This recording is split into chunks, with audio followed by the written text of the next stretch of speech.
to start my workout for today. You can see I have my medium plyo box here. There is a small one, a medium one, and a tall one.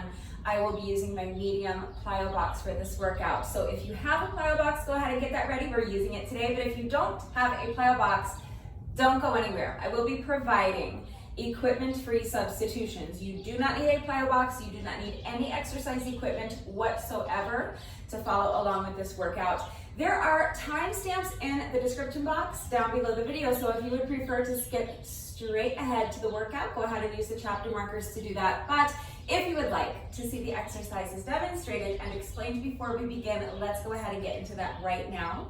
So let me start by telling you that this workout is going to be split up into 4 parts. Each part of the workout is going to take exactly 12 minutes. So I am including this workout on my playlist of 12-minute workouts. If you chose this workout from that playlist because you are specifically looking to do a 12-minute workout today, or maybe you didn't choose this workout from that playlist, but you don't have a lot of time and you don't want to do a long workout, that's fine. You can do just part 1 of the workout, or you can do just part 3 of the workout. Parts 1 and 3 are going to be essentially the same, but in part 3, we will be using our plyo box. In part 1, we are going to be doing essentially those exact same exercises that we'll be doing in part 3, but we will be doing them without the plyo box. So, if you don't have a plyo box, you can just do part 1. That's 12 minutes of HIIT, and if that's all the time you have today, you can be done. Do your bonus burpee, take a few minutes to stretch, and then you can go have your shower, eat some lunch, and get on with the rest of your day. If you would like to add on a little bit of cardio, parts 2 and 3 are going to be 12 minutes of moderate paced cardio. So if you have a little longer than 12 minutes and you want your workout to be around closer to 30 minutes, then you can stick around and do part 2. I will be jumping rope for my cardio sections. So if you have a jump rope, grab your jump rope. We are using it today, but if you don't have a jump rope, you don't need one. It's fine. We'll talk about what to do if you don't have a jump rope in a minute. So then part 3 is essentially going to be the same thing as part 1, but I will be using my plyo box. So if you have a plyo box and you want to use it today, but you only have 12 minutes, then use the chapter markers, skip straight ahead to part 3 of the workout, do your 12 minutes of HIIT with your plyo box, and then you can be done. Just don't forget your bonus burpee. If you have a little bit longer than that and you want to spend about 30 minutes, you can do parts 3 and 4. That's going to be 12 minutes of HIIT with the plyo box and then 12 minutes of moderate paced cardio. Okay, so you can mix and match the sections. That's absolutely fine, and the workout can vary in length from 12 minutes exactly to what I'm doing, which is going to be about an hour or so. Okay, so let's go ahead and I know it sounds confusing, but we're going to go through everything right now, and remember that I always take the time to type out the instructions in the description box down below the video. I'll go through everything step by step right now, and I'm going to share the entire workout with you from start to finish. So finish? That sounded like spinach. Finish. Start to finish my whole workout. So watch me do it. Read the instructions, but then of course, as always, if anything is unclear with the format and how it all fits together, how you can mix and match the sections or adjust the length, I'm right here to answer questions, okay? So let's go ahead and get started by going through the exercises in part 1 of the workout. So for this, we will not be using our plyo box. The only thing that you are going to need for this, possibly, is a mat. I'm going to be doing assisted pistol squats. So let me move my plyo box while I wait for this plane, and then we'll talk about why you might need a mat. If you are strong enough and you want to do unassisted pistol squats for 30-second intervals on both legs, go for it. In that case, you will not need a mat, but if you are like me and you are planning on doing assisted pistol squats, then you are going to be a lot more comfortable with something soft beneath you. So if you have an exercise mat or a yoga mat, go ahead and get that ready. If you don't have a mat, a towel should suffice. You might want to fold it up a couple of times, but you just are going to want something soft beneath your knees so that you don't hurt yourself. So this is an assisted pistol squat. I'm going to start by tucking my shoulder blades into my back pockets. So my shoulders are back and down, my chest is lifted nice and high. I'm gonna tighten up my abs, and now I'm going to pick up one foot, just bend the knee and bring this foot behind me. Now this is my standing leg. I'm going to push my booty back and sink down into my squat. As I do that, I'm going to make sure that the weight stays in the heel of this standing foot.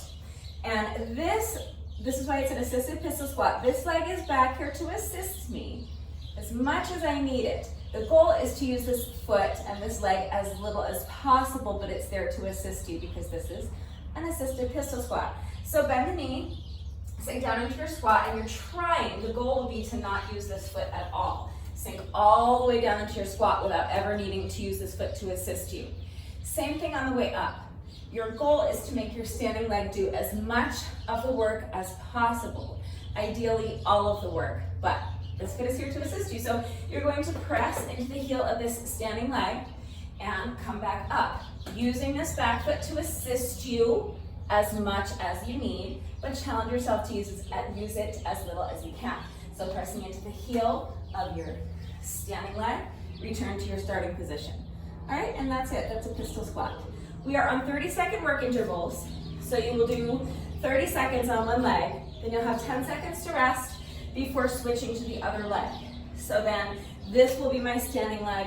I'll lift up the other foot, bend the knee, bring this foot behind me, sink down into my pistol squat, press this knee, or for this, what is this, a heel, press this heel into the mat to stand. And I'll stay on this leg for the entire 30-second work interval. Okay, the next exercise is bunny hops. So you might want to go ahead and just use your mat since it's here for this one as well, but you really don't need a mat for this necessarily. It just might be a little bit more comfortable for your hands. Your hands are going to be down on the floor or the ground or on your mat. And you are going to come out in a plank position, but you're going to have your feet to one side. And just imagine that there's some sort of obstacle in the center, okay? And you're just gonna hop your feet up and over your imaginary obstacle. So your hands are facing straight forward as though you're just in a regular plank position like this. But you're going to start with your feet towards one side, and then you're just going to jump your feet up and over your imaginary obstacle and land in the same position on the opposite side with your feet towards this end of your mat or towards the opposite hand. That's the entire exercise. You're just gonna keep hopping up and over, up and over. So bend your knees, bringing your heels up towards your booty on the way up and landing on the balls of your feet. Land softly on the balls of your feet. And that's it, that's bunny hops. So if you're gonna be more comfortable with a mat or a towel under your hands, you can use one. If not, you really don't need one. Next, we're going to do a little reverse lunge and side lunge combo. So with your reverse lunge, same thing as with your pistol squats, you want to start with your shoulders back and down. So visualize tucking your shoulder blades into your back pockets. That's also going to help you keep your chest lifted nice and high. You're going to tighten up your abs, and you're going to step one foot behind you, bending both knees and sinking down into your lunge. In this lunge position, make sure that you have about a 90-degree angle in this front knee, meaning that the knee of this front leg is over the heel of your front foot as opposed to being out over the toes of your front foot. Okay, so do your best to try to have like a 90-degree angle in that front knee. And you can tap this back knee down to the ground if you want. And if you're able to, just make sure the movement is under control so that you do not bang your knee into the ground and hurt yourself. You don't have to tap the ground with your knee, but if you're able to and you want to, go for it. Just don't hurt yourself, okay? Movement should always be under control, whether you're tapping that back knee to the ground or not. So that's your reverse lunge, and we're doing, like I said, it's a reverse lunge, side lunge combo. So starting in a neutral position, my feet are about shoulder width apart, shoulders are back and down, chest lifted high, abs are tight. I'm going to step back with one foot, bend both knees, sink down into my lunge, and now I'm going to step forward, return to my starting position. Now from here, if you want, you can add a little jump. You don't have to, but I'm going to be adding a little jump up. So just jump up on one foot. And then from there, I'm going to do a side lunge. So this is still going to be my standing leg. I'll have the same standing leg for my reverse lunge and my side lunge for the entire 30-second work interval. So I'm just gonna go right into my side lunge. So with the side lunge, same thing. Shoulders are back and down, chest is lifted high, abs are tight. Your core is, your entire core should be engaged. As I step to the side, I'm going to be thinking about hinging at the hips. So push your booty back. Think of trying to touch the wall behind you with your booty, but remember to keep your chest lifted nice and high. So as you're trying to touch that wall behind you with your booty, think about trying to touch the wall in front of you with your chest. You want your spine to be nice and elongated. You want to make sure your back stays flat and the weight stays in the heel of this lunging foot. So I'm going to step to the side, pushing my booty back, and with a flat back, keeping the weight in the heel of this lunging foot. Now I'm going to press this heel into the ground to stand and return to my starting position. Staying on the same leg for the entire work interval. So reverse lunge, jump up, drive that knee up, and then keep this foot off the ground, step to the side, right into your side lunge, and return to the starting position. Stay on the same leg. Reverse lunge, jump, side lunge. Press that heel into the ground, return to your starting position. If you don't want to add the jump, that's fine. You can just step forward, step to the side, step back into your reverse lunge, and then step to the side, okay? Just remember that this is your standing leg for the entire work interval, so this foot is going to stay planted. Then with the next work interval, we will switch legs. So now this is going to be my standing leg. Same exercise, I'm going to step back with the other foot, sink down into my lunge, step forward, drive this knee up as I do my little jump, and then keeping this foot off the ground if you can, you're gonna go right into your side lunge. So step to the side and sink into that lunge, pushing your booty back, keeping your back flat, keeping the weight on the heel of this lunging foot. Now press this heel into the ground to return to your starting position.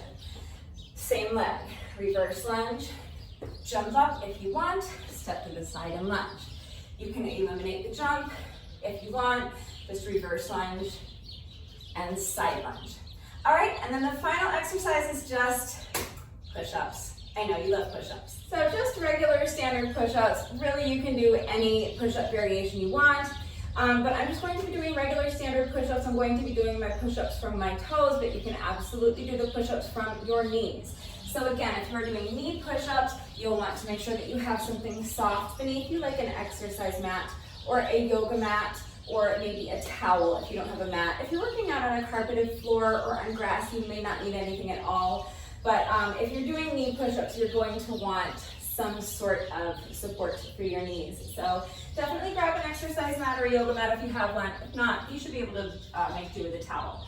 So proper form for your push-ups, you want your body in one perfectly straight line from your heels to your shoulders. So starting by placing your hands directly underneath your shoulders, you're going to step back and come up into your high plank position. Make sure in this position that you're not sinking down into your shoulders like this. Instead, what you want to do is actively visualize pushing the ground away from you. So really imagine that you are pushing the ground away from you, because you want your shoulders away from your ears. You don't want to be sinking down like this. Press the ground away from you. The other thing you want to make sure that you're not doing is allowing your back to arch. So a lot of times people will allow their hips or their belly to kind of droop down towards the mat like this. So instead, what you want to do is tighten up your ab muscles. Use your ab muscles to lift your hips high and keep them high. And then once you have found your beautiful, perfect plank position, nothing moves. All right, so from your heels to your shoulders is going to stay in one perfectly straight line. Your back is going to stay straight the whole time. It's not going to arch. And your head is going to stay still. You want to make sure your head is in line with your spine, and you want to make sure your head doesn't move. Okay, so it's just a moving plank. Once you find your plank position, you're going to bend your elbows and lower your chest as close to the mat as you can without bobbing your head up and down, and without breaking that one straight line from your heels to your shoulders. Okay, so make sure your head is in line with your spine. Don't allow your head to drop down towards the mat like this. You don't need to overcorrect by hyperextending your neck. Just have your head in a nice neutral position. It should be in line with your spine, and now don't let it move. So bend your elbows, lower your chest as close to the ground as you can, and then press the ground away from you again to come back up into your plank position. And that's it. Now, if you cannot get your chest all the way down to the ground, that's fine. You can shorten up your range of motion. But common mistakes to avoid. A lot of people want to do push-ups from their toes, which is great, but they do not yet have the upper body strength or the core strength to get their chest all the way down to the mat without arching their back and allowing their hips or their belly to drop down.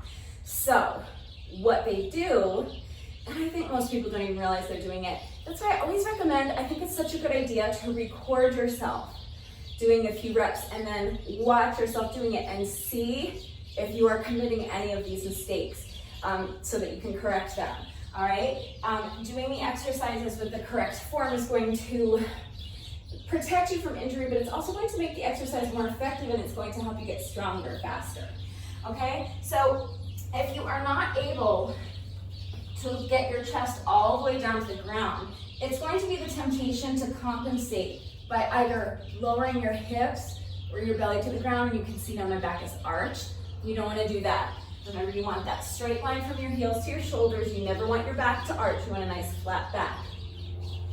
The other thing that a lot of people do, if you can't get your chest all the way down to the ground, is that they'll want to kind of trick themselves into thinking that they are getting all the way down by lowering their forehead. You see a lot of people do that. So remember that you want your head in line with your spine and you want to keep your head still. So if you can only come this far, that's fine. That's your push-up. As soon as you've gotten your chest as close to the ground as you can, without breaking that one straight line from your heels to your shoulders, and without dipping your forehead down to the mat, that's fine. You just shorten up your range of motion, that's your push-up. So then press the ground away from you and return to your high plank position. And if you're doing knee push-ups, all of the same principles apply. Literally the only difference is that instead of having one straight line from your heels to your shoulders, your straight line is going to be from your knees to your shoulders. But it's the same exact principles, all the same pitfalls are there, so all of the same solutions apply. So if you find you're letting your back arch because your hips and your belly are kind of drooping down towards the mat, the way you fix that is by tightening up your abs, using your ab muscles to lift your hips high and keep them high. Your abs should be super tight and engaged the whole time. If you find that you are sinking down towards your mat, sinking into your shoulders, the solution is to press the ground away from you so that now your shoulders are away from your ears. Remember to keep your head still. You're going to bend your arms, lower your chest down all the way to the mat if you can, without moving anything else, and then press the ground away to return to your starting position. If you cannot get your chest all the way down to the mat, that's fine. Shorten up your range of motion, but do not compensate by lowering your hips or your belly down to the mat. Do not compensate by lowering your forehead down to the mat, okay? Keep your body in one straight line from your knees to your shoulders. Keep your head still and do your best. So that's it, that's part one.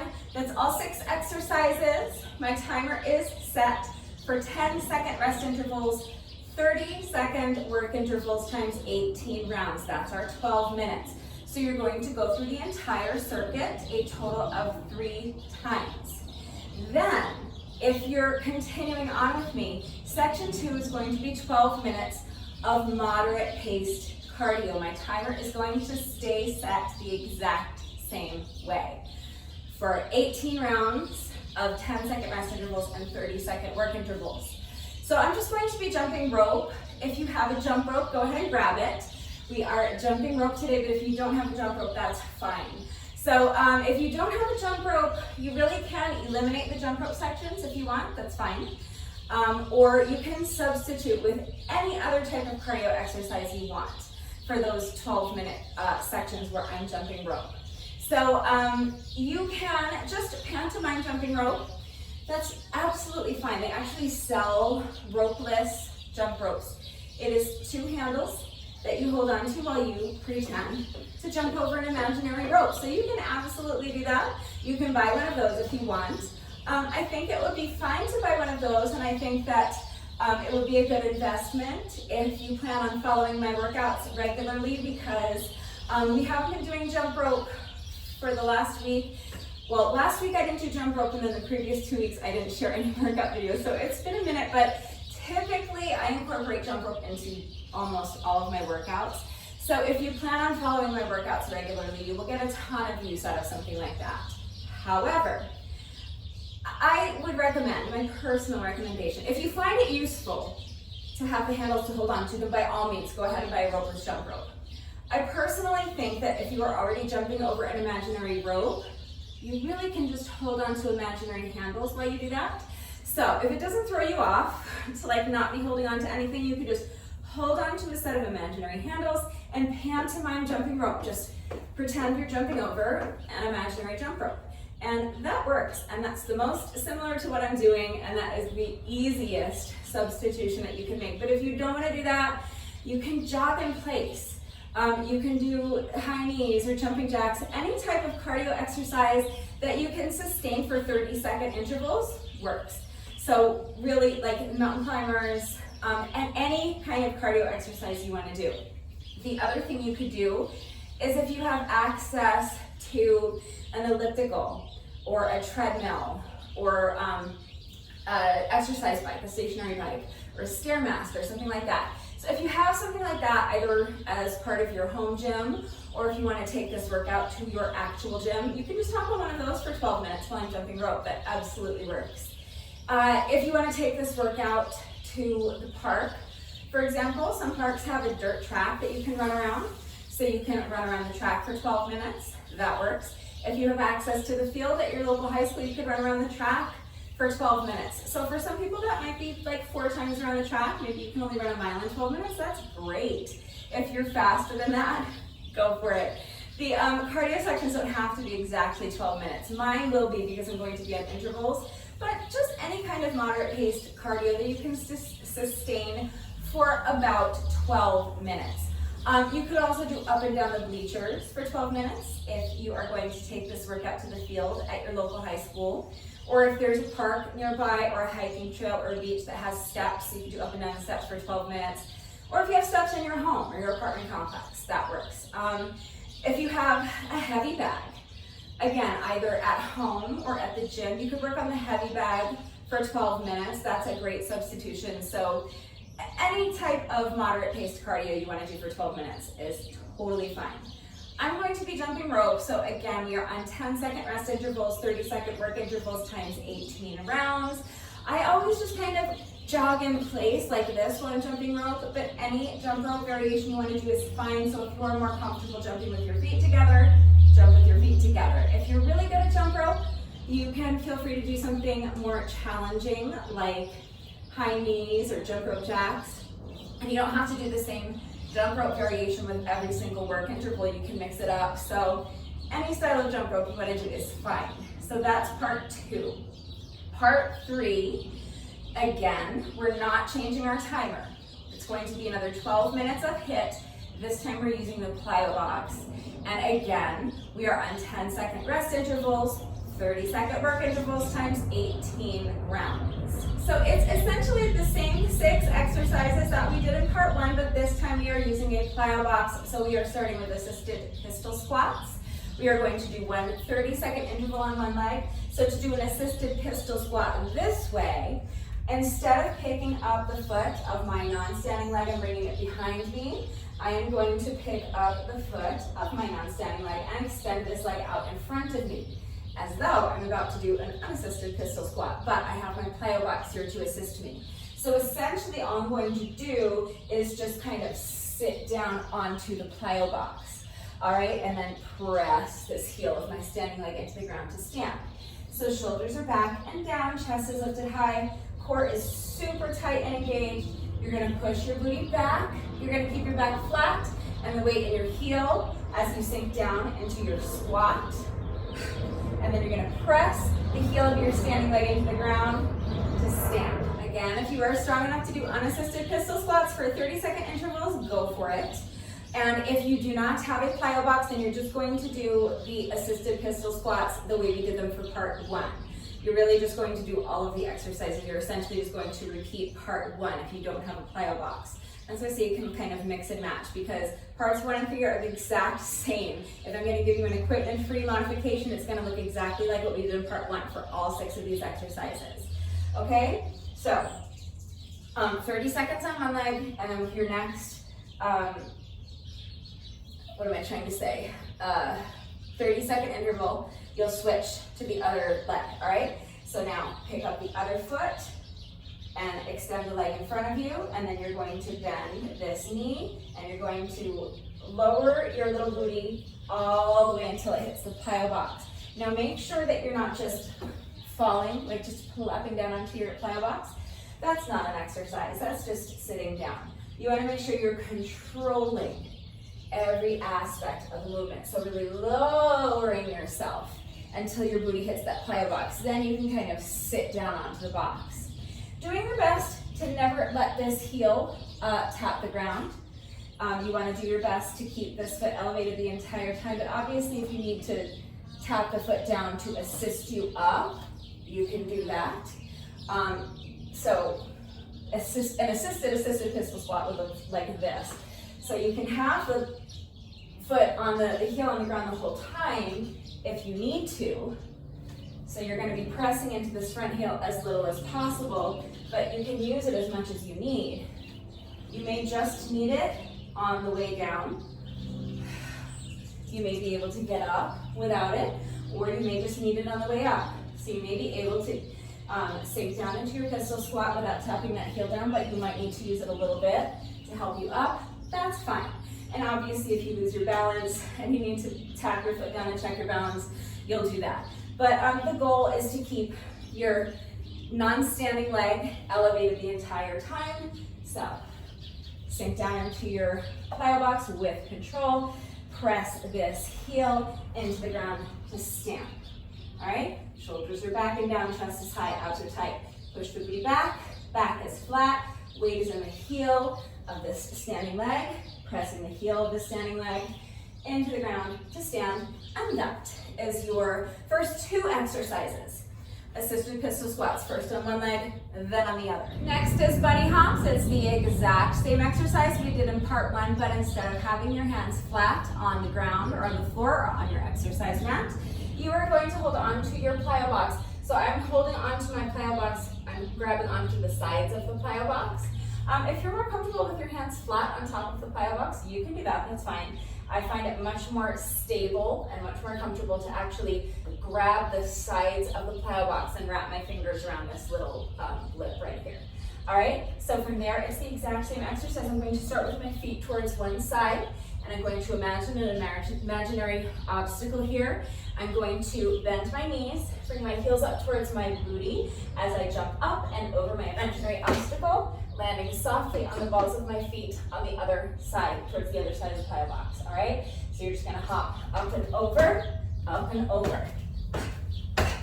Super simple exercise, and it's super fun to do it for 30 seconds. So if you don't have a plyo box, again, you'll do the same exercise with your hands flat on the floor or the ground. You're just going to be repeating part 1 if you don't have a plyo box. So for the next exercise, this one's going to be a little bit different because instead of a side lunge, I'm doing a side step up since I have my plyo box here. So it's going to start the same. I'm going to start with a reverse lunge. The only difference when we do this is that when we did the reverse lunge, side lunge combo, remember that your lunging foot was always your lunging foot and your standing foot was always your standing foot. So you were doing your reverse lunge and then your side lunge, and your standing leg was staying planted for the entire 30-second work interval. But if you have a plyo box and you're using a plyo box and doing this part 3 with me with a plyo box, it's going to be a little bit different.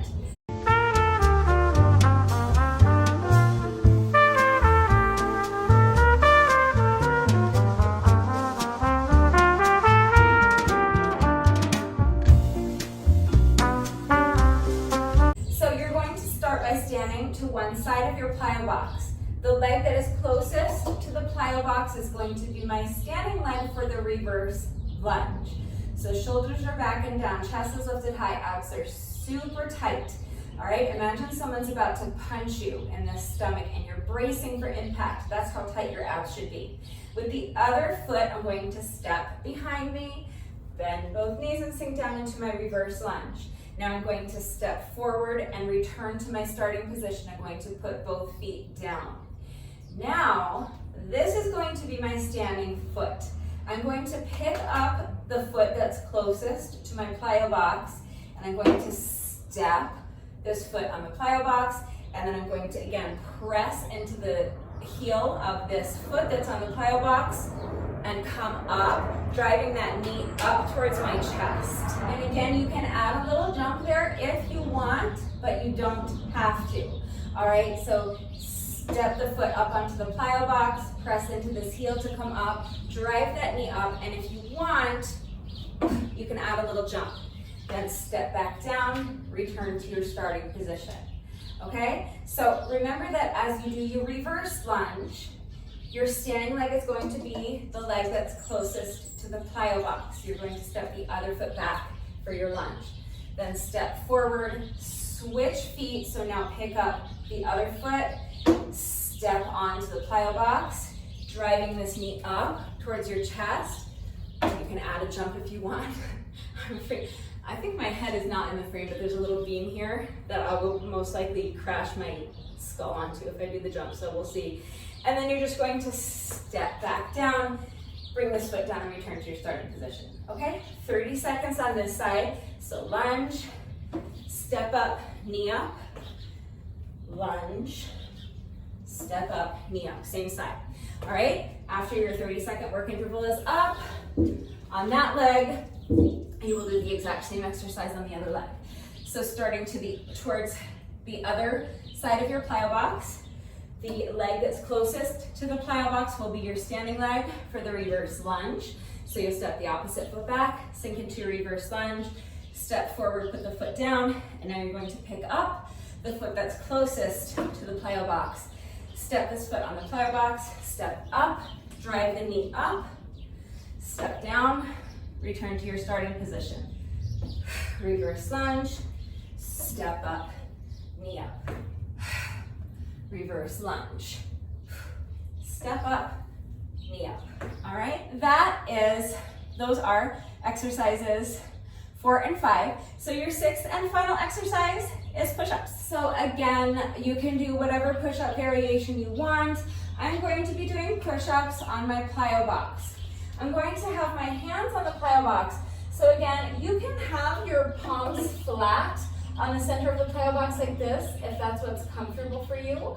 I find it much more comfortable and I feel much more stable when I have my palms right here on the edge and then I wrap my fingers around this part of the plyo box and hold on to it like this.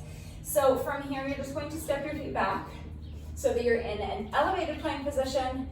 So remember that you want your body in one straight line from your heels to your shoulders. Don't sink into your shoulders. Press the plyo box away from you so that your shoulders are away from your ears. Don't allow your back to arch. Tighten up your abs. Use your ab muscles to lift your hips high and keep them high. Don't drop your head. Don't overextend your neck.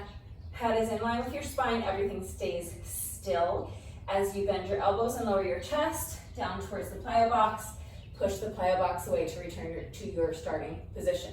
All right, and if that is too difficult for you, you can just do knee push-ups. Another way that you could do these, if you want to increase the difficulty, is to do the push-ups with your feet on the plyo box. All right, the higher that you elevate your feet for a push-up, the more challenging the push-up. So what you can do if you want to make it more challenging, is you can put your feet up on the box and do your push-ups from this position. All right, that is totally up to you. Like I said, any push-up variation you want to do is fine. I'm going to be doing them with my hands on the plyo box. But that's it. That is part 3. So 10-second rest intervals, 30-second work intervals times 18 rounds. You will complete that entire circuit a total of 3 times. It will take you exactly 12 minutes. And that exact 12 minutes is the same as one of my older workouts from back in 2018.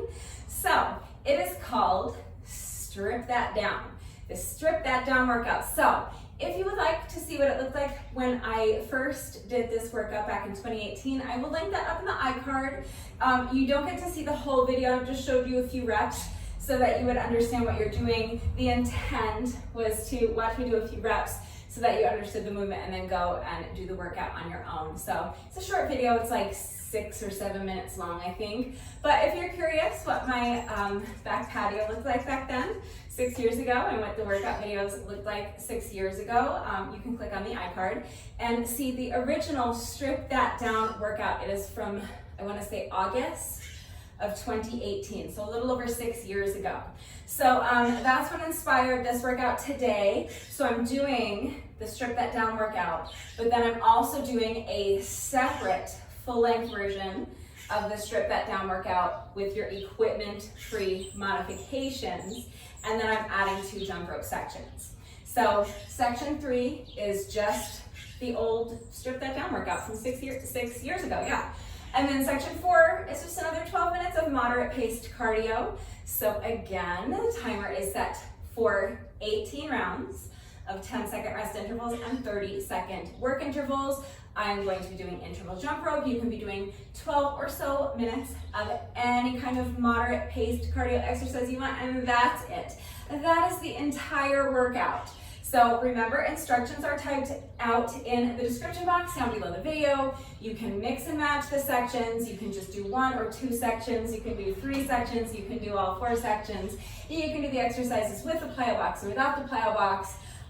Just make it work for you, but you can really just mix and match and do the workout any way you want to. But I'm going to be doing 12 minutes with no plyo box, 12 minutes of jump rope, 12 minutes with the plyo box, same 6 exercises with the plyo box, 3 rounds, 3 times through the circuit, and then 12 minutes of interval jump rope, and that's my workout. So the whole thing is going to end up taking me probably a little bit over an hour. We're doing 4 sections. Each section is 12 minutes long, so that alone is 48 minutes exactly. But it's going to take me a few minutes to transition from one section to the next, and I might need a couple of minutes to rest in between. So it's going to take closer to an hour. I'll try to keep it under an hour if I can, but it might end up taking me a little bit over an hour. So if you want to do all 4 sections with me, you want to budget plus or minus about an hour. If you don't have a full hour, again, you can just do 1 or 2 or 3 sections, mix and match any way you want. But that's the workout.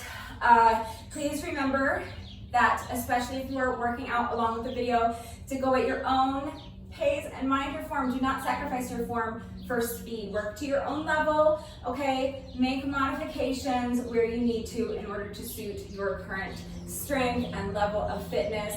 Be smart, okay? Use your common sense. Listen to your body. You don't want to push your body into doing something that it's not ready to do. So please make sure you're working to your own level.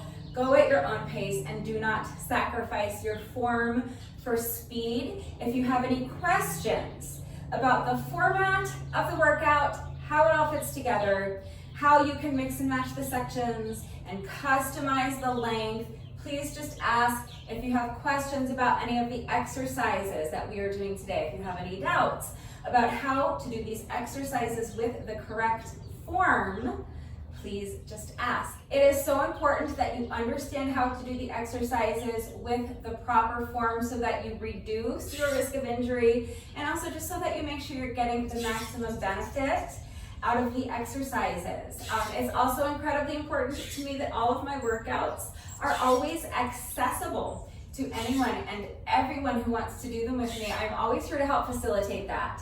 So if you need any further help with equipment-free substitutions, or if you need to see beginner modifications, please just ask. Hopefully I have covered everything. If you are doing assisted pistol squats or knee push-ups, and you are going to need something soft beneath you, go ahead and grab an exercise mat or a yoga mat if you have one. If not, maybe fold up a towel a couple of times.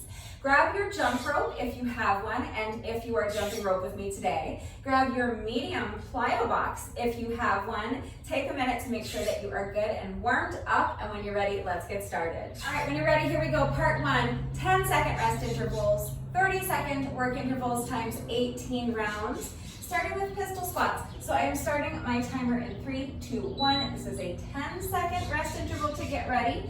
So if you are doing assisted pistol squats, you'll want something soft beneath you. Pick up one foot, shoulders are back and down, abs are tight. Sink down into that squat and then press into the heel to stand. Staying on the same leg for the entire workout.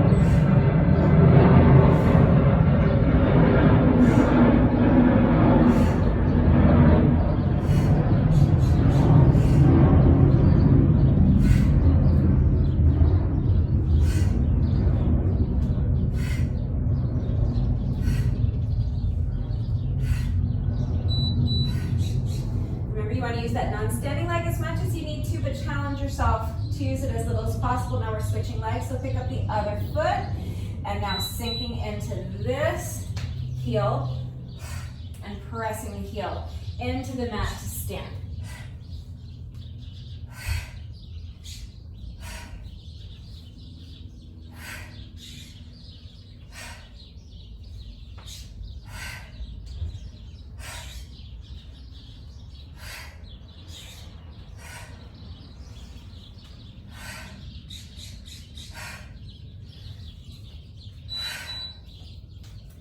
Next is bunny hops. So you can keep your mat here if it's more comfortable for you. You're going to start with your feet towards one side, and then you're just going to hop up and over.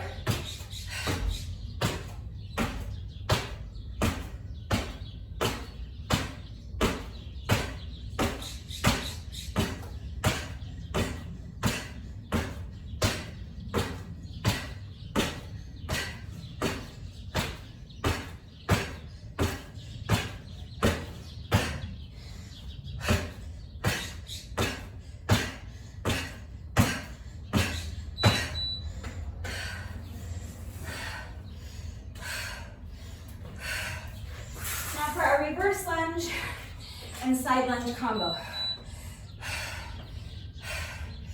Reverse lunge, side lunge.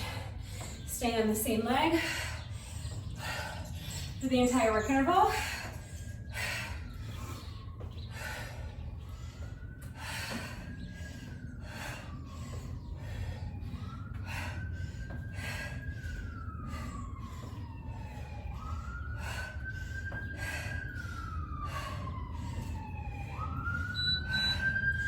Now switching legs.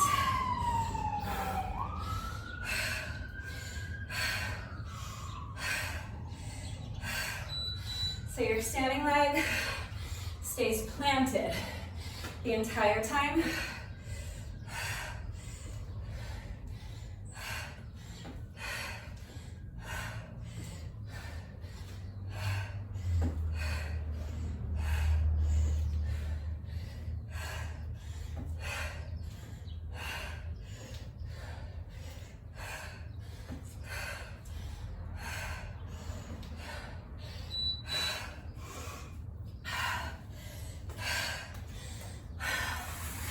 Push-ups.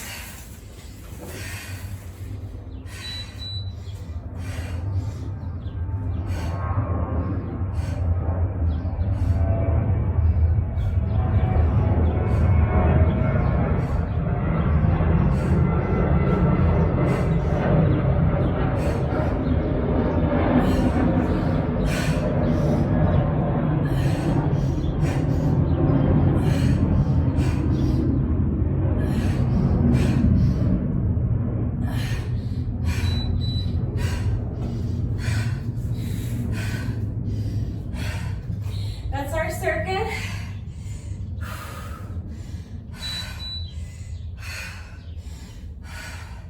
We're going to do all that twice more. So starting at the top with pistol squats.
lunges.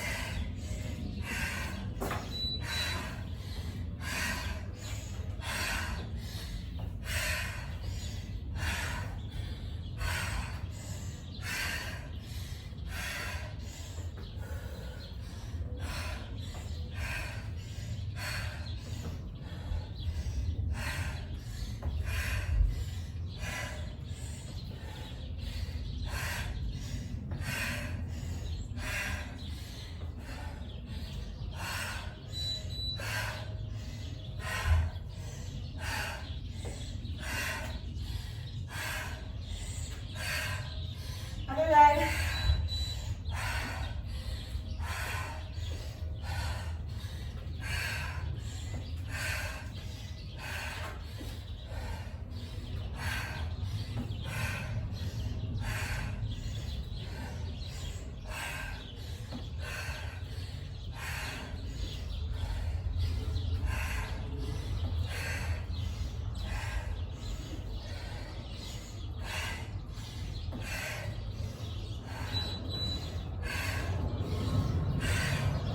Fastest push-ups.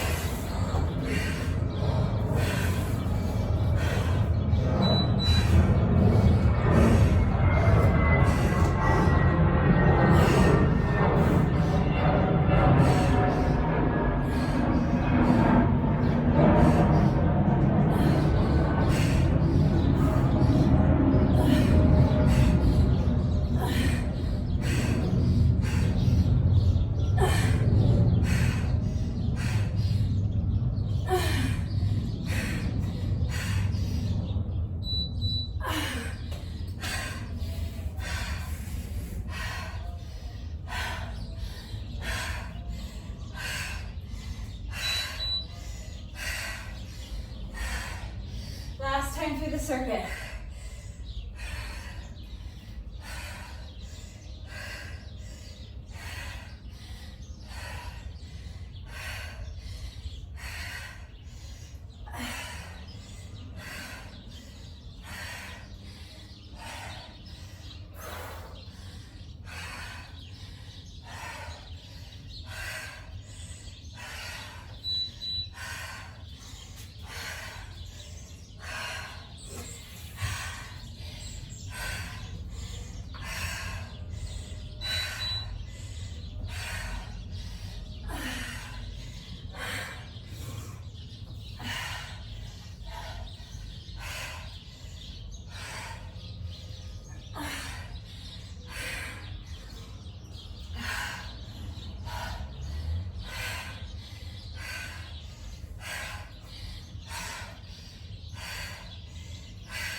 minutes at this part one. That's our first 12 minutes.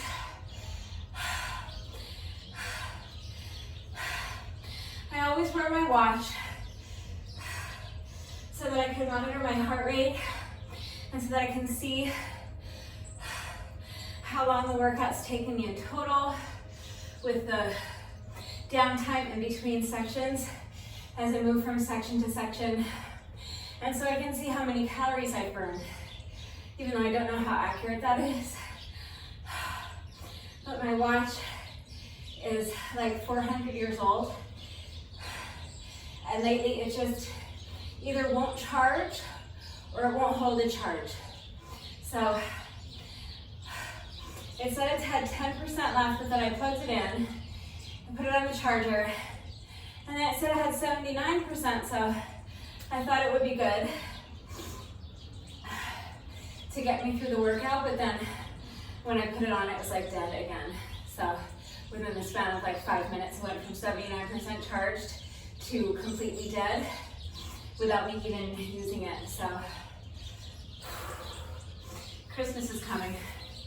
If anybody wants to send me a new Apple Watch, I will graciously accept.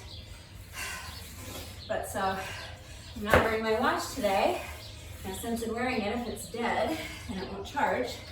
So I don't know what my heart rate is. I don't know how many calories I burned. I don't know exactly how much time I'm taking in between sections. But I can tell you that my heart is quite elevated. That was a really tough 12 minutes. I actually think it is harder without the plyo box. So that hopefully should be the toughest part of the workout, and it's already done. And if that's all you're doing today, then you are almost done. You have 1 rep left to go. Remember, the workout is never officially complete until you have done your bonus burpee. So do your bonus burpee, and then please take a good 10 minutes at least. 15 to 20 minutes or more is better if you can spare it to do your stretching. As long as you get your stretching done at some point during the day, it's fine. But the best time to do your stretching is immediately after the workout, because your muscles are nice and warm and therefore they're more pliable. You are less likely to overstretch, you're less likely to pull something and cause yourself any pain or injury if you stretch while your muscles are still warm. If you don't have the time to do it now, you can do your stretching later in the day, that's fine. But then you're going to have to warm up again. You're going to have to take a good 5 minutes or so before you begin your stretching to warm your muscles back up. You never want to stretch with cold muscles. All right, so I don't know how long that was. 4 minutes, 5 minutes, I don't know. I'm so lost without my watch. And usually I would be monitoring my heart rate, making sure that it's where I want it before I start this little cardio section, but I'm just gonna have to go by feel. So if you are continuing on with me and doing this next little cardio section, this is 12 minutes of moderate paced cardio. So I'm going to be jumping rope. My timer is still set for 18 rounds of 10-second rest intervals and 30-second work intervals. So I'm doing interval jump rope. You can be doing any kind of cardio exercise you want for 12 minutes. So I'm gonna breathe for about another 30 seconds or so. I'll say as soon as this plane is over, we'll go ahead and get started on part 2. When you're ready.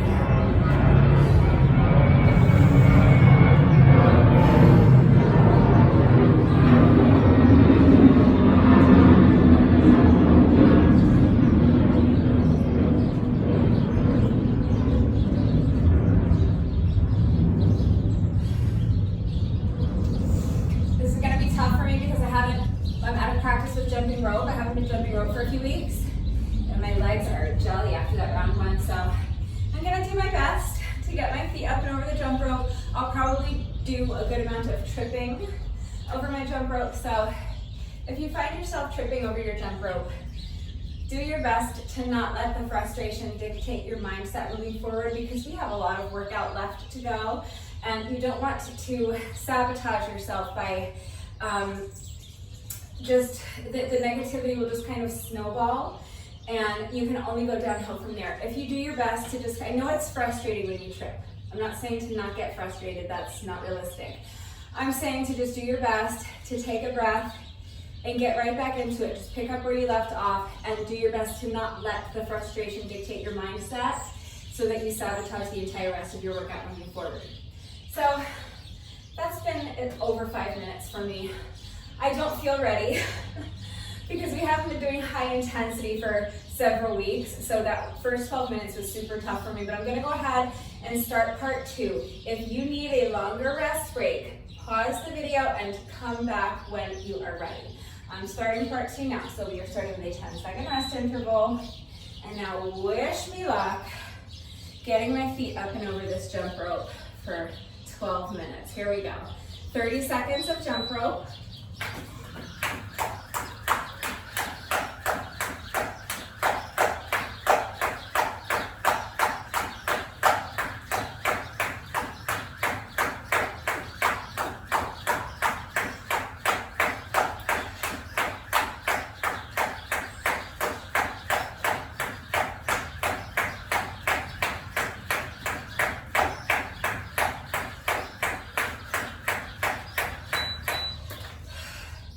That work interval felt like it was a minute. Rest for 10, and now skip for 30.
think we're at least halfway done, I hope.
We made it.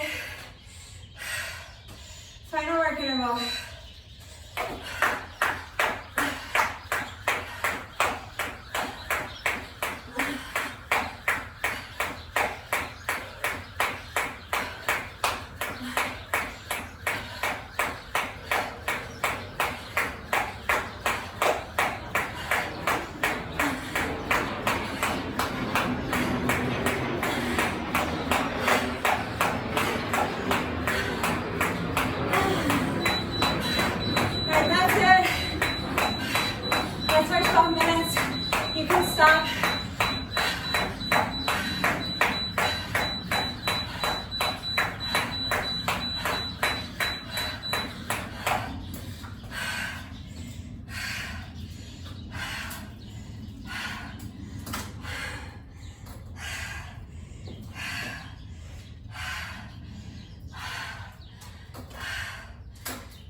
I can't even talk.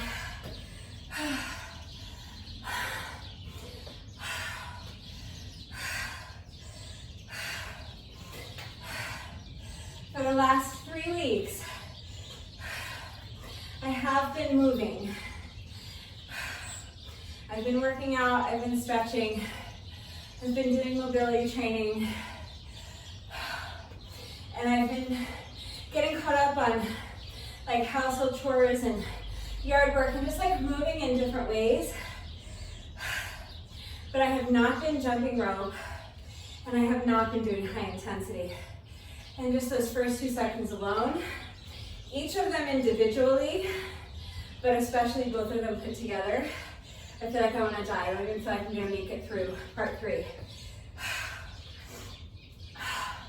So if you're struggling as much as I am today, you can stop here. That's absolutely fine. That was a great like 30-minute workout, plus or minus 30 minutes.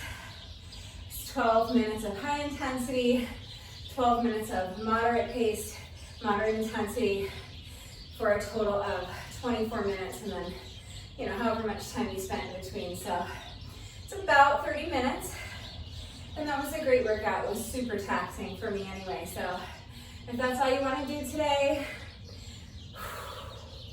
go ahead and do your bonus burpee. Stretch right now if you can. This is going to be the most effective and the most efficient time to get it done. If not, if you don't have time right now, that's fine. You can do it later on in the day. Just make sure you warm your muscles back up again before you do your stretching. If you are continuing on with me, timer is still set for 10-second rest intervals, 30-second work intervals times 18 rounds. So it's going to be another 12 minutes of HIIT, this time using the plyo box. Same 6 exercises, essentially. The lunge combo is a little bit different. Instead of a reverse lunge and a side lunge, we're doing a reverse lunge and a step up combo. But other than that, it's the same 6 exercises. So we will go through the circuit 3 times again, just like we did in part 1. So if you're doing all 4 sections with me, we are exactly at the halfway point right now. So if you need to pause right now, pause the video so that you can towel off, hydrate, maybe eat a half a banana. If you feel like you're worried about cramping up, go ahead and do that.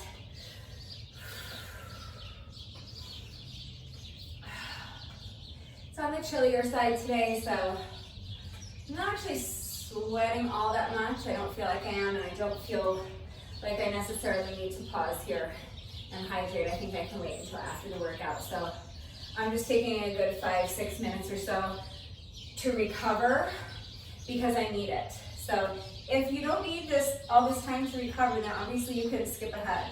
There are chapter markers, so use the chapter markers to skip ahead to part 3 as soon as you're ready. Don't wait for me if you don't need to rest. But like I said, I'm just getting back into this after 3 weeks off from this style of workout, so this is super tough for me. And again, I don't have my watch, so I don't know exactly what my heart rate is, but let me see.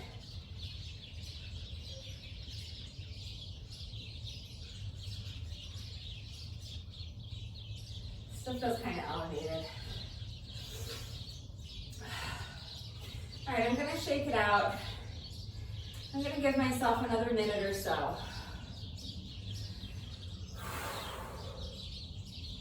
I'm gonna focus on slowing down my breathing.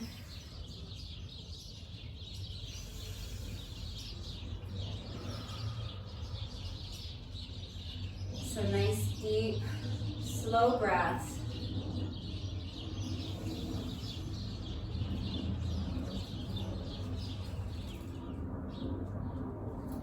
I'm gonna feel that rib cage expand as you breathe in. Expand your rib cage, that allows your diaphragm to drop. And you can really, really fill up with a lot of air. It's a great breathing technique to strengthen your lungs and to slow down your breathing. So, if you place your hands on your rib cage back here, watch how my rib cage expands when I take a nice deep breath in.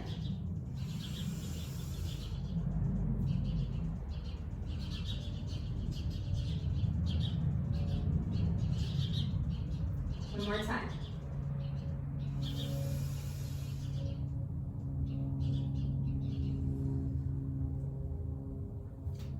All right, so you really want to feel your rib cage expand out to the side. Couple of really deep breaths like that will cure hiccups, usually.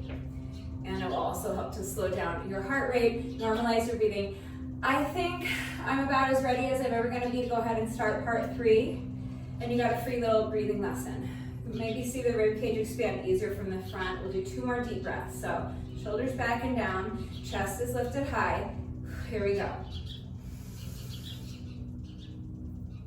You want to think of breathing all the way down into your belly button.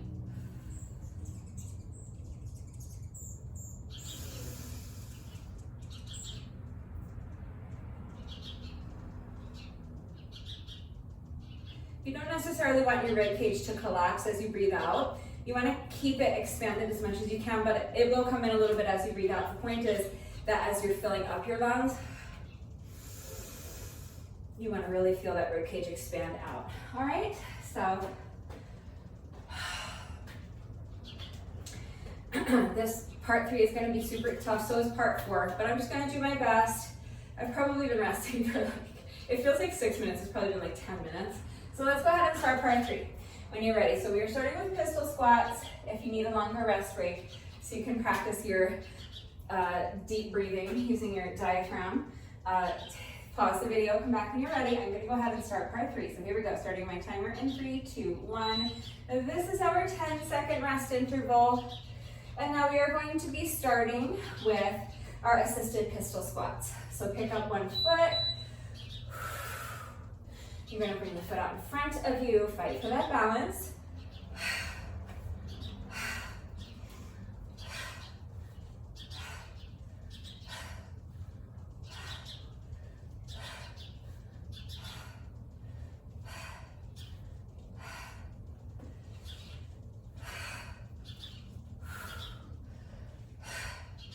So I just tap my foot down there just to check my balance real quick. It's fine if you need to do that. The goal is to keep that foot elevated the whole time. So other leg, pick up this foot goes out in front of you, flat back, keeping the weight in the heel as you sink down into that pistol squat till your booty touches that plyo box, then press into the heel to stand.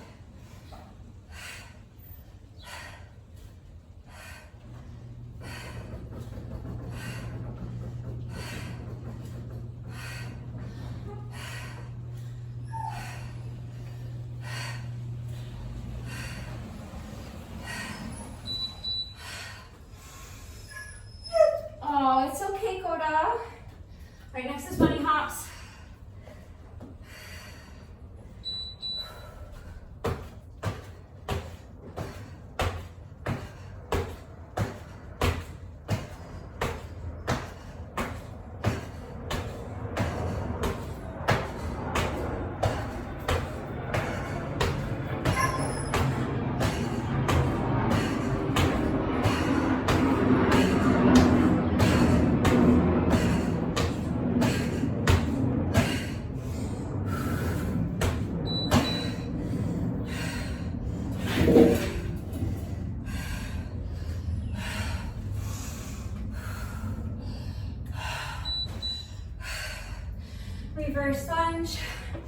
step up, knee up.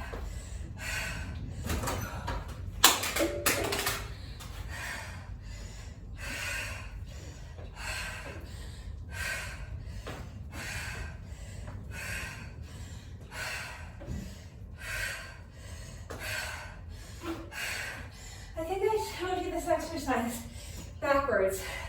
You can do it that way if you want, but actually,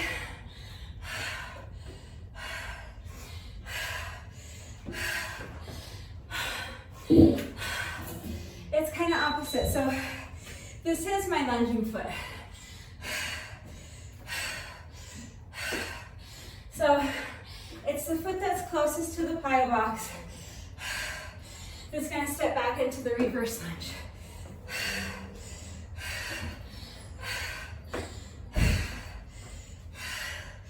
And then that same foot steps up onto the plyo box for the step up.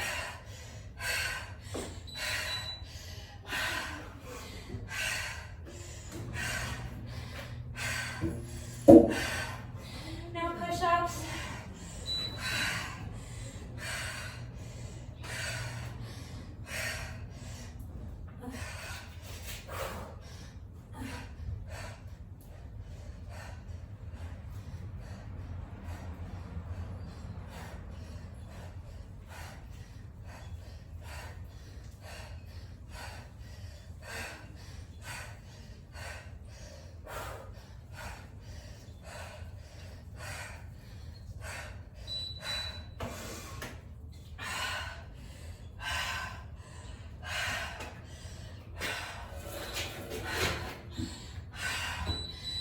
More through the circuit. So starting again at the top. Pistol squats.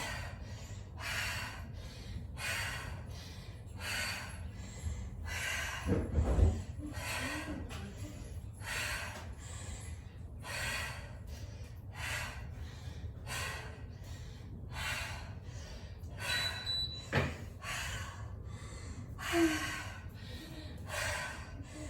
already dying. Other leg.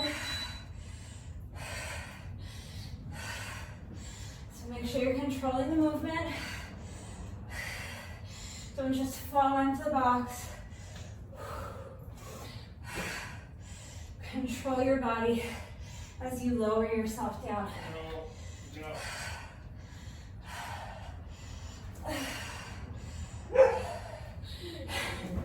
Or God.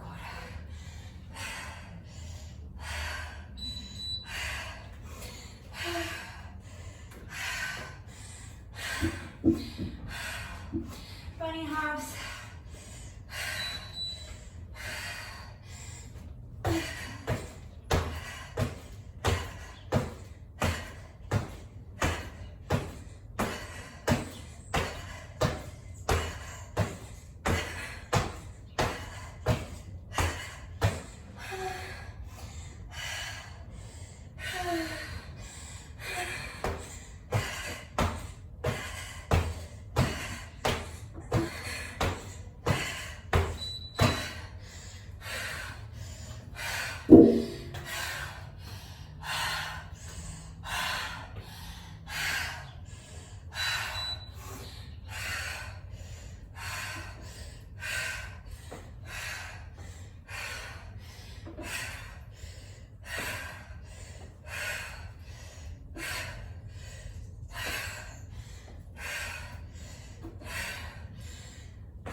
Last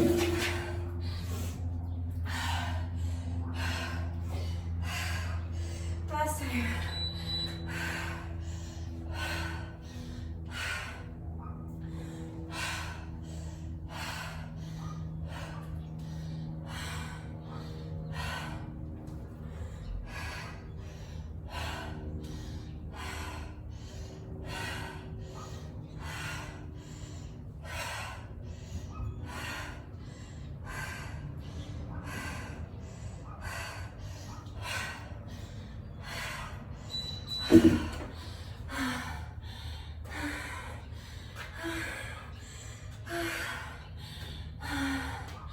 Other leg.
I just don't have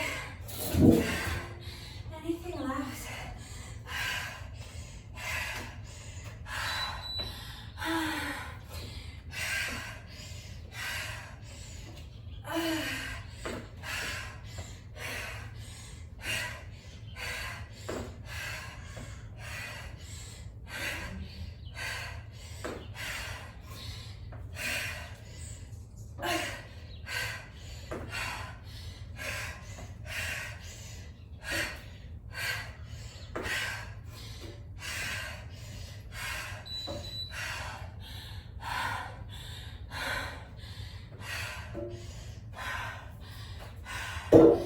This is our final work interval.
What I'm doing right now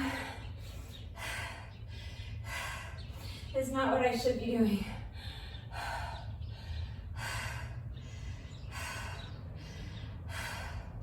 If you are at all able, you should get up.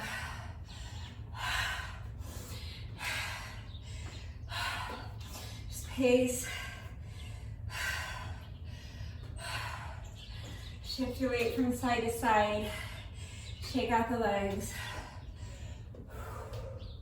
But the best thing to do is keep moving, not to just collapse in a heap of despair like I just did.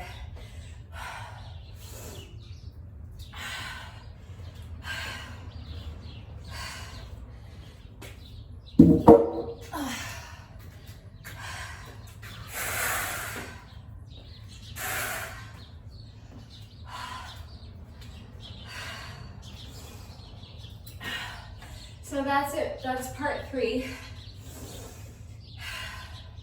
It was not pretty, but I got through it kind of. You guys, that was the best I could do.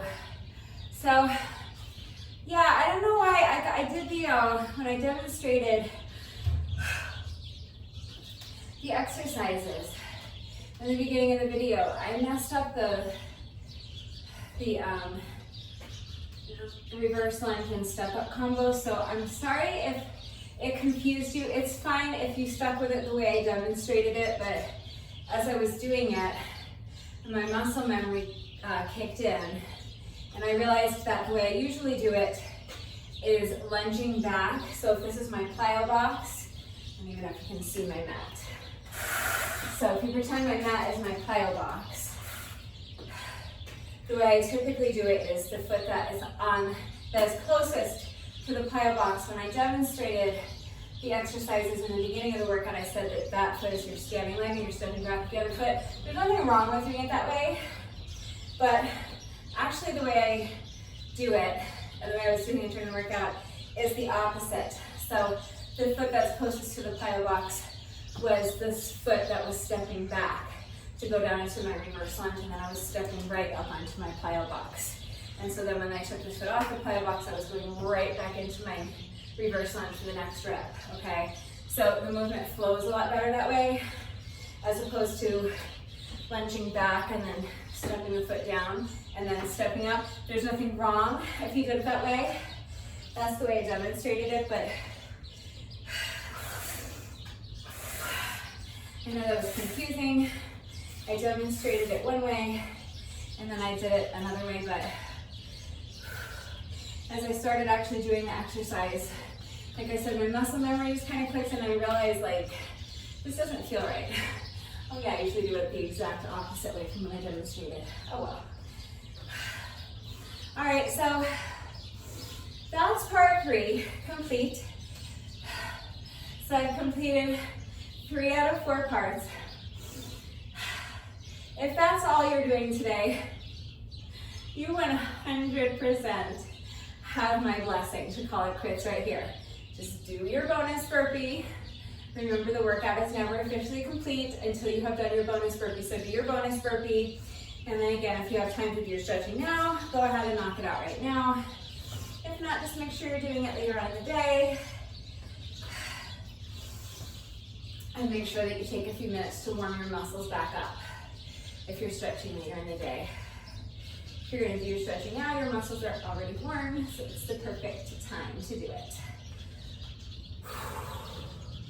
But taking a good 15-20 minutes at least to stretch. Longer is great if you can manage. But it's not only going to help alleviate any muscle soreness you might be feeling tomorrow. I will definitely be feeling sore tomorrow, because I may have mentioned it once or twice or 15 times that the last few weeks I have not been doing high intensity workouts, so this is absolutely killing me today. This is so hard for me today. My body, like, we're just going through it out here. So I am definitely going to be sore tomorrow, with or without the stretching. But if you stretch your muscles after the workout, you will help to alleviate that muscle soreness the next day and then moving forward. So you'll thank yourself tomorrow, and it's also going to help protect you from injury moving forward and improve your flexibility. So flexibility in and of itself is, I think, a really undervalued and often overlooked aspect of your overall health and fitness level. So just improving your flexibility for flexibility's sake sake, I think is a very valuable thing. But in addition to that, you're going to help prevent, or I shouldn't say you're not going to entirely prevent your risk of injury, but you'll reduce your risk of injury moving forward if you stretch regularly. And you will feel a little less sore tomorrow if you take a few minutes to do your stretching after the workout. So don't skip your stretching. Again, I don't have my watch, so I have no idea how long this rest break has been. It feels like it's been quite a few minutes, but that last round of skipping was so hard for me. I know this one is going to be even harder, so I'm just giving myself a good, I don't know, 6 minutes at least, probably.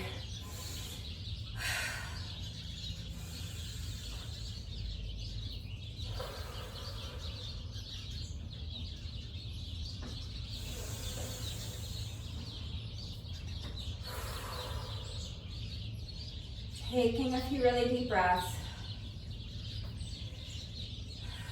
I'm going to stop talking for a minute and really slow down so that I can focus on getting my heart rate back down a little bit before I start part 4 and normalizing my breathing. So put hands on the rib cage, feel that diaphragm drop down. Send that breath all the way down to your belly button. Here we go.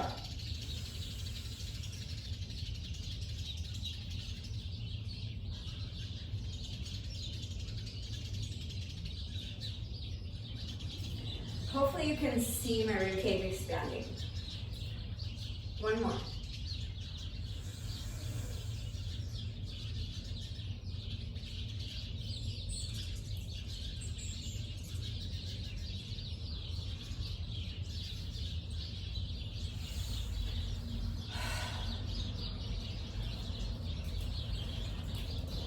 This is the way singers breathe. You think of breathing, you think of filling up really like your stomach with the air, so that you're just like, you want to think of like filling the entire capacity of your body with air. Even though I know physiologically the air is only going into my lungs, I visualize sending the air all the way down into my belly, so that you're just taking in all the air you possibly can. And so that when you're expanding, the visualization technique is that I'm visualizing this all being filled with air, but in actuality what I'm doing is I'm expanding my rib cage because it allows my diaphragm to drop down, and that's where you get your breath control from. You learn to really control the intake of air and control your outflow of air so that you can sing those long sustained phrases and get a nice clear tone. So it's a really useful skill. It's a necessary skill if you want to learn how to sing.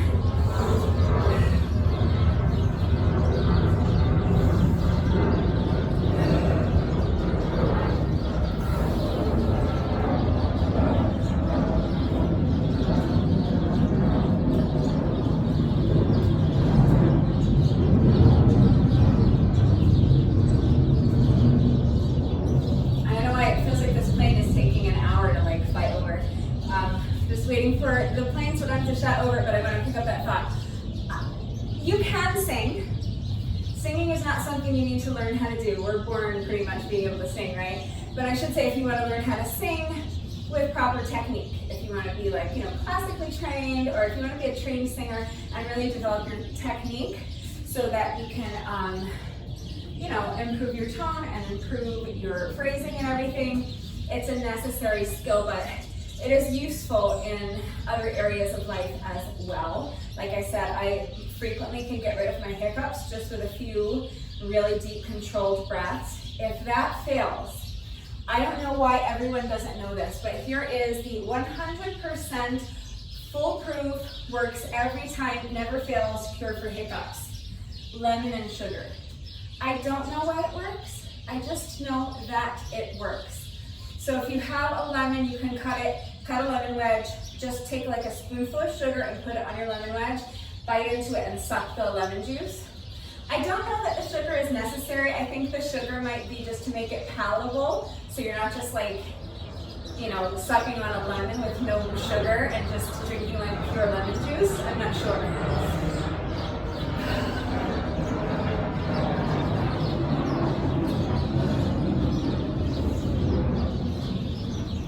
All I know is that it absolutely 100% works 100% of the time.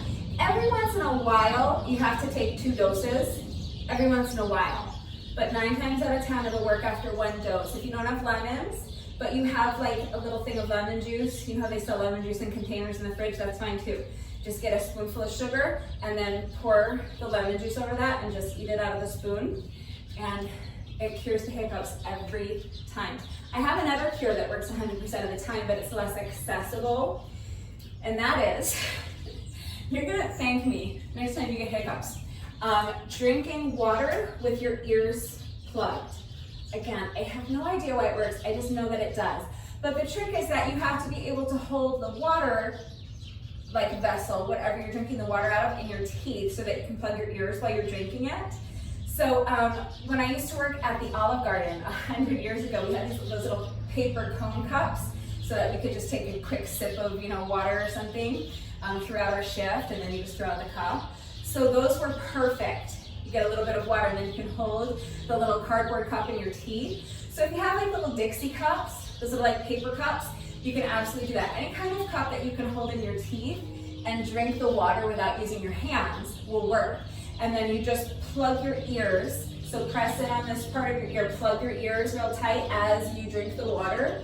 And I have no idea why, but it cures hiccups every single time. All right, now I've probably been resting for like 20 minutes, so you guys, I can't help it. This is so killing me today, and I'm stalling at this point because this is gonna be so hard for me, this final jump rope section, but the sooner we do it, the sooner it's done. Now you know how to breathe like an opera singer and how to cure your hiccups. So it was time well spent. If you're in like worse shape than I am, and you do need a little bit of rest break, of course, you can pause the video, towel off, get something to drink, with or without your ears plugged. And if you need a couple more minutes to, you know, slow down your heart rate, normalize your breathing, that's fine. Take as long as you need. That took so long, my timer turned off. So that was like 10 minutes. I'm gonna be out here for 3 hours. Oh my God, all right. So when I get back into it, you guys, I jump in to the deep end, all right? Should have eased back into this high intensity stuff, but it's okay. We're 3 sections done, 1 more section to go. So this last 12 minutes is gonna be super tough. Just do your best. 10-second rest intervals. 30-second work intervals, 18 rounds, any type of cardio exercise you wanna do. As soon as you're ready, here we go. I am starting my timer in 3, 2, 1. This is our 10-second rest interval. I'm not ready, but here we go, we're doing it. 30 seconds to jump rope.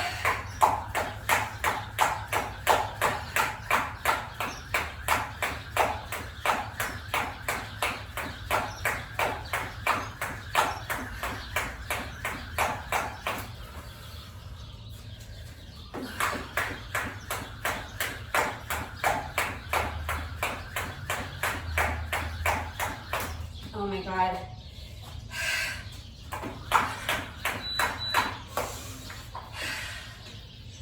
It's okay. Just do your best. We're out here doing the work. So if you trip, it's okay. Legs are tired. Just do your best.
You can stop anytime you want.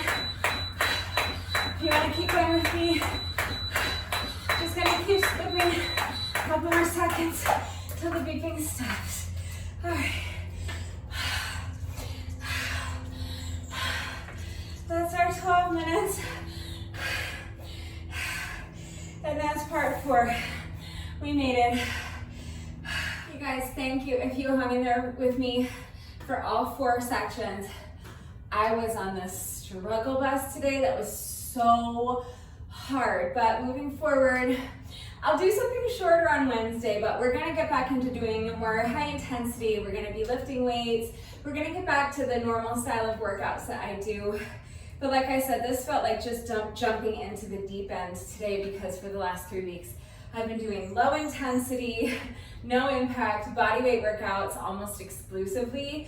So this was like going from 0 to 100 in about 3.5 seconds. So if you hung in there with me for all 4 parts, thank you. I know that was not easy. For me, it wasn't easy. Hopefully you were not struggling anywhere near as much as I was.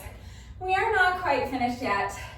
No workout of mine is ever complete until we have done our bonus burpee. So we have just 1 rep left to go. But first, whenever I do a workout that includes jump rope, as today's workout did, in addition to my bonus burpee, I also like to do a bonus set of 100 with my jump rope. By a set of 100, I'm talking about revolutions of the jump rope. So I'm just going to count 100 revolutions of the rope. It's just a little bonus, completely optional, but if you would like to join me, any style of jump rope you want to do is fine. So we're just counting 100 revolutions of the rope. So when you're ready, here we go. Counting 1, 2, 3, 4, 5, 6, 7, 8, 9, 10. 20, 30, 40, 50, 60, 70, 80, 90, 1, 2, 3, 4, 5, 6, 7, 8, 9, and that is 100.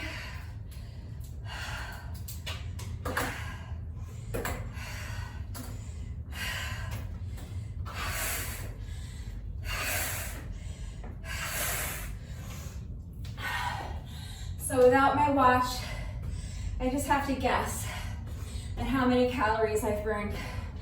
I'm gonna guess 8,000.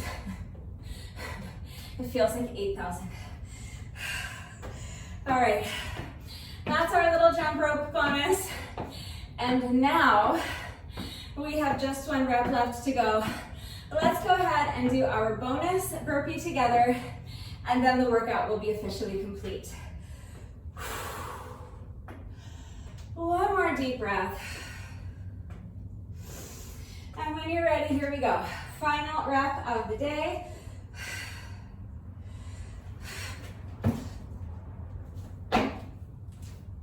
All right, with that, the workout is now officially complete, but it is Monday, so that means that it is time for another Monday McFlurry mobility challenge. I found another mobility challenge on Instagram. I'm going to attempt it right now, and if I am able to successfully complete this mobility challenge, everybody wins a free McFlurry. Okay, I'm watching the reel right now. I'm going to show you what I'm looking at so that if you want to try it with me, you understand what we're doing. All right, so she is starting with both knees bent at about a 90-degree angle.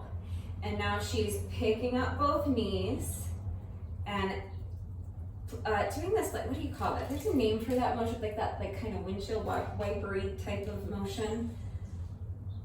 And then she's picking up that, straightening 1 leg at a time. Let's watch it again. So watch this, the leg is kind of on the outside. She's straightening that leg first. And then as she bends it, she's tucking that foot. She's bending it in such a way that, watch her left leg, straight, straight. And now as she bends that left knee, she's tucking the foot underneath the other leg. And then bending the other knee, putting the legs down. Let's watch it 1 more time. So starting from this position, she's doing that like windshield wiper motion, then straighten the outside leg first, bend that leg first, and now continue. So the outside leg straightens, the other leg straightens. Then that left leg, we're gonna bend the knee, place the foot underneath the other knee, put the other knee down, and just continuing in that same direction. And that's it, that's the motion. So she's just going in a circle. So it's pretty straightforward once you understand the movement. So if you want to go ahead and try it with me, I don't know if I'll be able to do it or not. My legs feel like they're going to fall off, but I have been working on mobility, and this requires open hips. I have really good hip mobility, so I'm thinking that I should be able to pull this one off relatively easy. So if you'd like to try it with me, go ahead and grab an exercise mat or a yoga mat. You will definitely be more comfortable with something soft beneath you for this one. And let's give it a shot and see what happens. All right, I've changed my camera angle. I had to have it pointed up kind of a little bit higher than normal today so that my entire upper body wasn't cut off when I was stepping up onto my plyo box. But now that we're gonna be down here on the mat, I've adjusted the angle, so hopefully you can see me all right. If you wanna go ahead and try this with me, go ahead and grab your mat. We're going to come down onto the mat, and she was starting with both knees bent. So we're going to be traveling in this direction. So whatever direction you're going to be traveling in, so for me, I'm going clockwise. So I'm going to have my knees bent to the opposite side. So I'm going to be turning towards this wall, so my knees are facing towards this wall. And you have both knees bent at more or less a 90-degree angle-ish, something close to that. So now, I think part of the challenge, she had her hands up the whole time. She wasn't tapping her hands down on the mat. So I think that's part of the challenge. So I'm going to try to do it with my hands off the mat the whole time. So I'm just gonna have my hands in front of me. And now from here, she was picking up both knees. So here both the outside of this knee and the inside of this knee are touching the mat. I'm gonna pick up both knees, and we're traveling in this direction. So I'm going to switch the position so now that the inside of this knee is on the mat and the outside of this knee is, well, it's not quite on the mat, but it would be if my mat was bigger. All right, and so now this leg, I'm facing this way, so this leg that's kind of to the outside or behind me is gonna straighten first. So we're gonna pick up this leg and lift it straight up. Then the other leg follows. Now this leg that we picked up first, we're gonna bend first. So I'm bending the knee and I'm placing this foot down underneath the knee of the other leg that's straightened. Now we're bending this knee and we're ending up in our starting position, but facing this corner. We're just gonna keep going in this circle, okay? So now pick up your knees and switch the position. And now this leg that's towards the outside or kind of behind me is gonna straighten first. Straighten the leg, now straighten the other leg. Now the leg that I straightened first, I'm also gonna bend first. So bend the knee, and this foot goes underneath my straight leg. Now bend this knee, and we're gonna end up in this position again, now kind of facing this corner. All right, so continuing on in that same motion, pick up both knees. And now we're back to where we started. So picking up this outside leg, inside leg, and there we go. That is the challenge. I think that counts. It was super slow because I was kind of talking us through it, but we did it. So you know what? Free McFlurries all around. It's been a minute, huh? 3 weeks, we've been having to pay for our own ice cream, but the McFlurry minutes are back starting this week, and the McFlurry mobility challenges are back every Monday starting today. And I successfully completed this mobility challenge, so that means everybody wins a free McFlurry. If you were not successful, that's okay, you still get a free McFlurry. As long as I am able to successfully complete the challenge, everybody wins free ice cream. But you know, when we do our Monday McFlurry mobility challenges, that we go by warped wall rules. So that means that you get 3 attempts. So if you were not successful the first time, that's okay. We're going to do it twice more. You still get your ice cream, but I know that you probably want to be successful at the challenge as well. So let's go ahead and do it again. All right, here we go, attempt number 2. So starting down here on your mat, both of your knees are bent. You're gonna pick up your knees and switch the position. Now straighten the leg that's behind you, straighten the other leg. Bend your knees, return to your starting position facing this direction and continue. Pick up both knees, straighten your back leg, straighten the other leg. Bend both knees. Straighten the leg, bend the leg, and that's it. We did it. Free ice cream all around. All right, this one's kind of fun. And yeah, it is on the easier side for me because, again, it plays to my strength. I have really good hip mobility, and I have been training mobility the last few weeks.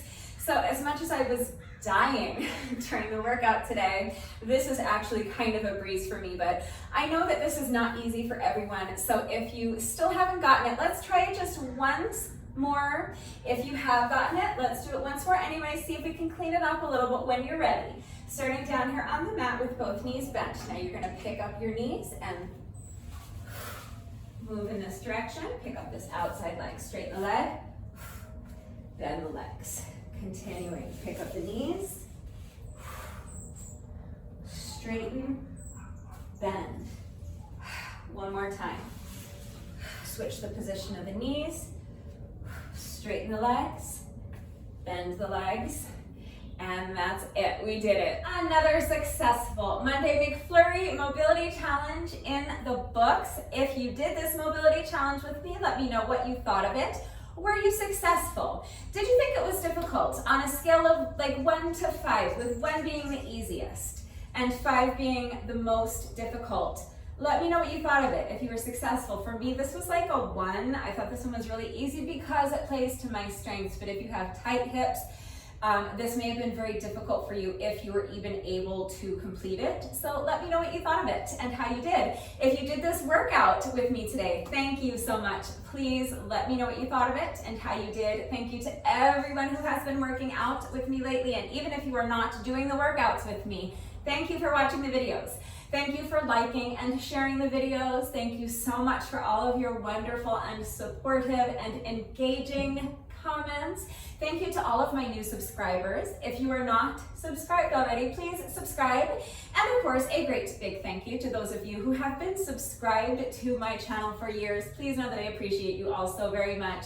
One final reminder that if anything is unclear with the format and how it all fits together, if you have any questions about how you can mix and match the sections and customize the length of the workout, if you need any further help with equipment-free substitutions or beginner modifications, if you have any questions about the exercises we were doing, any doubts about how to do the exercises with the correct form, I'm right here to help, so please just ask.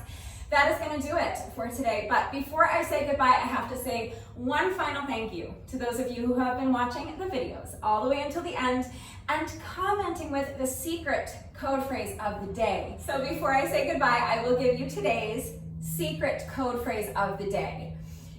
It's not exactly a secret code phrase of the day. It's a tricky one. So instead of giving you a secret code phrase of the day today, what I'm going to do is ask you, what are my 3 favorite cures for the hiccups? Okay, I have 3 cures for the hiccups.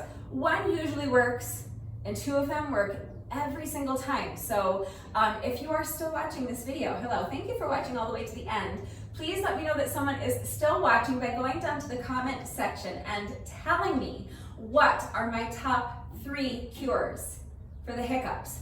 That is going to do it for today. I will see you all next time. Bye.